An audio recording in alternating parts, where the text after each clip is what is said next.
Moi! Miten luoda voimakas tunneside siihen kieleen, mitä opiskelee? Yksi, mikä auttaa, on tietenkin musiikki. Mun kokemus on se, että se voi luoda tosi maagisen tunneyhteyden siihen kieleen. Musiikin avulla voi myös tottua jonkin verran sen kielen äänteisiin, mutta musiikista ei kuitenkaan opi kovin paljon hyödyllisiä lauseita. Eli jos musiikki on ainoa asia, mitä tekee sen kielen oppimiseksi, niin mä uskon, että kielessä ei voi edetä kovin nopeasti ainakaan. Niin mä näen asian niin, että musiikki on mauste, mikä voi tehdä opiskelusta hauskempaa ja voi boostata opiskeluintoa, mutta sen hyöty on tietenkin rajallinen. Jos sä fanitat jotain bändiä, niin se, että kuuntelee tai katsoo sen bändin haastatteluja, voi olla tosi hyödyllinen juttu. Yleisesti haastatteluja on hyvä kuunnella niistä aiheista, mitkä kiinnostaa sua. Yleensä ihmiset odottaa liian kauan ennen kuin ne antaa itselleen luvan alkaa kuuntelemaan ja lukemaan semmoisista asioista, mitkä itseä oikeasti kiinnostaa. Monet teistä ajattelee, että no, mä en ole valmis vielä kuuntelemaan haastatteluja, mulla ei ole tarpeeksi sanastoa. Se voi olla totta, että tietty perussanasto on hyvä ottaa haltuun ensin, mutta toisaalta niistä haastatteluista oppii tosi hyödyllisiä sanontoja ja lauseita myös ja luonnollista kieltä. Meidän ei tarvitse ymmärtää kaikkea heti. Me voidaan nauttia siitä, mitä me ymmärretään.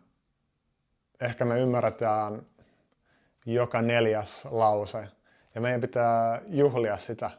Ja sitten me voidaan kuunnella se sama haastattelu useamman kerran. Eli ehkä kuukauden päästä kuuntelee sen uudestaan ja sen kuukauden aikana on oppinut uusia sanoja ja kielioppia, niin joka kerta ymmärtää enemmän ja enemmän siitä haastattelusta. Ja kun se haastattelu on jostain asiasta, mikä itseä kiinnostaa, niin usein sä tiedät jo joitain juttuja siitä aiheesta, niin sä voit arvata, mitä moni sana tarkoittaa. Mä puhun itse 5 kieltä, mukaan lukien mun äidinkieli. Ja mä uskon, että se on paljolti sen ansiota, että mä olen vain kuunnellut ja katsonut TV-sarjoja, vaikka mä en aluksi hirveän paljon ymmärtänyt siitä. Ja mä olen opiskellut ainakin vähän joka päivä monen kuukauden ajan. Monet ajattelee, että no mä en ole semmoinen ihminen, joka voi opiskella joka päivä. Mä en nauti kielen opiskelusta. Meidän on hyvä muistaa, että meidän aivot yleensä etsii välitöntä nautintoa. Ja se on varmasti totta, että monille ihmisille kielenopiskelu ei anna sitä välitöntä nautintoa. Toisin kuin vaikka tietokonepelin pelaaminen tai jonkun somevideon katsominen. Mutta yksi tapa, millä me voidaan saada sitä nautintoa enemmän, on kirjoittaa ylös kalenteriin tai jonnekin muualle jokainen opiskelusessio, ihan muutama kirjain vaikka. Että jos opiskelee suomea, niin S ja 20, eli 20 minuuttia. Ja se, kun sä huomaat, että sun kalenterissa on joka päivä niitä merkintöjä tai melkein joka päivä, niin se tuo sulle hyvän olon tunnetta. Ja voi aloittaa pienestä, se voi olla 5 minuuttia aluksi, niin että tottuu siihen rutiiniin. Ja pian sulla on semmoinen identiteetti, että mä olen ihminen, joka saa asioita aikaan. Mä pystyn opiskelemaan ainakin vähän joka päivä. Mä uskon, että sä voit olla myös siinä tilanteessa, että sulla on outo olo, jos on ilta ja sä tajuat, että mä en ole opiskellut vielä sitä kieltä, mitä mä haluan oppia. Mä voin kokemuksesta sanoa, että se on myös mahdollista, että on korkea motivaatio, korkea opiskeluinto, mutta jos on paljon houkutuksia ja häiriöitä, niin käytännössä se opiskelu jää tosi vähäiseksi. Mun elämässä älypuhelin on myös ollut se häiriöiden lähde. Mä en sano, että ei saa käyttää älylaitteita, mutta on tosi suositeltavaa, että ei tee kaikkia asioita puhelimella. Mulla on itsellä vanha puhelin, jossa on sanakirja, ja mä käytän sitä monesti mun opiskelujen aikana ja laitan mun tavallisen puhelimen toiseen huoneeseen, koska mun ainakin on vaikea monesti vastustaa niitä houkutuksia. Mun elämässä on esimerkiksi joskus vaikea olla lukematta uutisia, ja silloin kun mä olin vielä sinkku, niin oli vaikeaa vastustaa deittiäppien tarkistamista. Tabletti tai läppäri voi olla myös hyvä työkalu opiskelussa, ainakin jos niissä ei ole somea tai sä et ole vain tottunut käyttämään somea niillä laitteilla. Älypuhelin on vähän niin kuin jääkaappi, joka on täynnä epäterveellistä ruokaa. Sä haluat tietenkin syödä terveellistä ruokaa ainakin suuren osan ajasta, mutta se voi olla aika vaikeaa, jos on niin helppo vain napata sieltä niitä herkkuja. On hyvä laittaa ne herkut jonnekin ylös kaappiin tai jonnekin vähän piiloon, niin että niitä ei näe niin helposti. Tai jättää ne kauppaan.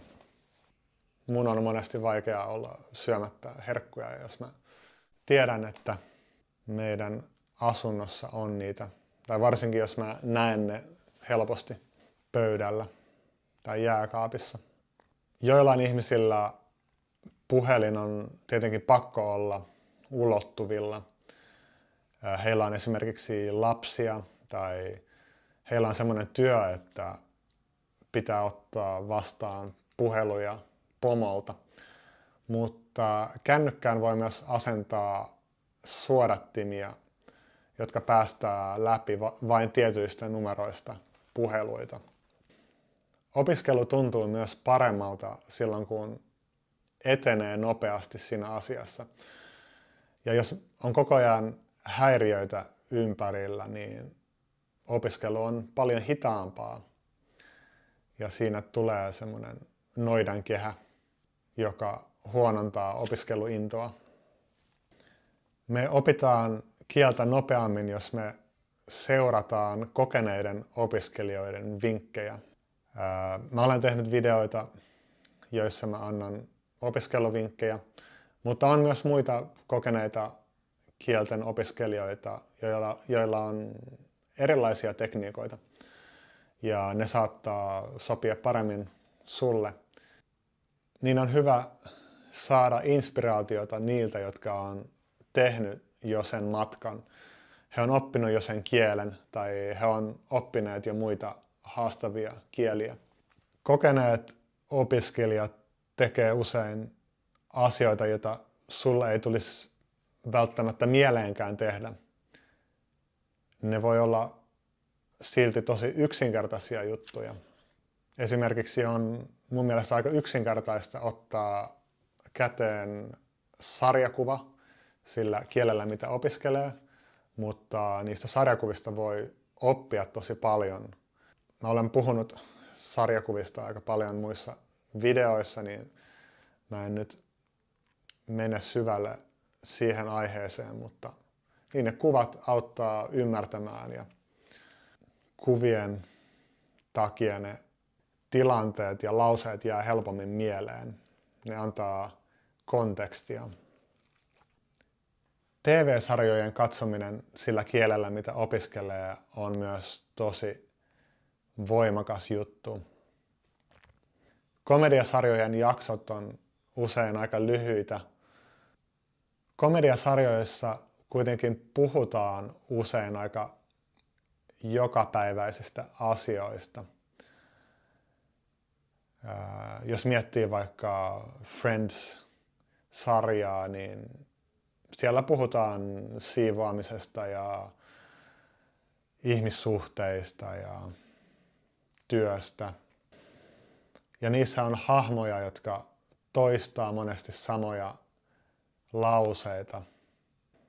Ja niihin hahmoihin kiintyy ja haluaa tietää, mitä niiden elämässä tapahtuu seuraavaksi. Niinpä opiskelu tuntuu vähemmän opiskelulta. Ja ei ole pakko tarkistaa jokaista sanaa, mikä tulee vastaan siinä TV-sarjassa. Jos siitä sarjasta nauttii tosi paljon, niin sen voi katsoa myöhemmin uudestaan. Ja niin kuin mä sanoin, joka kerta ymmärtää enemmän ja enemmän. Kun katsoo TV-sarjaa tai jotain YouTube-videota, niin voi käyttää Language Reactor-nimistä selain lisäosaa. Ja sen avulla läppärin oikealle puolelle saa sen jakson tai elokuvan transkription, niin sitä voi seurata samalla kun katsoo sarjaa. Ja kun klikkaa yhtä sanaa, niin näkee heti sen merkityksen. Language Reactorissa on siis sisäänrakennettu sanakirja. On myös hyvä tutustua sen maan kulttuuriin, minkä kieltä opiskelee. Esimerkiksi jos opiskelee suomea, niin on hyvä ainakin vähän lukea Suomen kulttuurista tai katsoa jotain videoita ja haastatteluita, joissa selitetään meidän kulttuuria ja historiaa. Mä olen tehnyt myös pari videota, jossa mä kerron Suomen kulttuurista. Linkit löytyy tämän videon kuvauksesta. Mutta on hyvä muistaa, että jos joku ihminen matkustaa tai muuttaa sun kotimaahan ja ei tiedä mitään sen maan kulttuurista ja käyttäytyy ihan samalla tavalla kuin kotimaassaan, niin se ei ole välttämättä kovin kiva juttu. Siinä voi tulla väärinymmärryksiä.